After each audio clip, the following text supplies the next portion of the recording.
Так, в общем, Kia Ceed 2013 года, конец 2013 года. Есть такая проблема.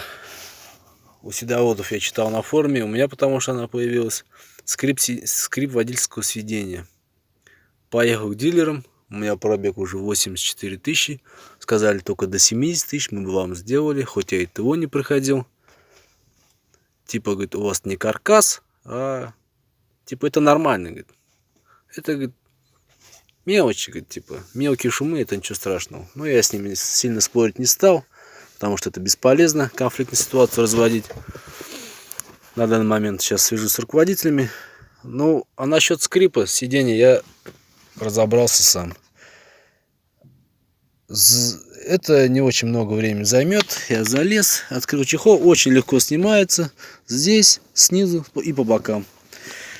В общем, что я обратил внимание, вот на самом каркасе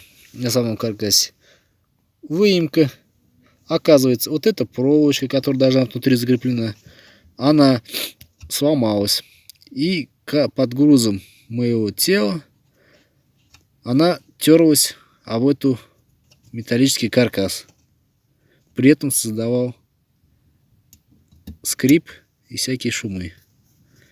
В общем, что я сейчас делаю? Конечек загну и постараюсь ее обратно натянуть. В общем, проблема дела в этом.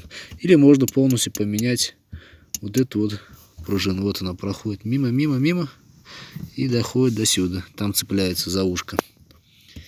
Так что, может, кому-то это в пользу будет. Потому что с автосалонами спорить тяжело. Надо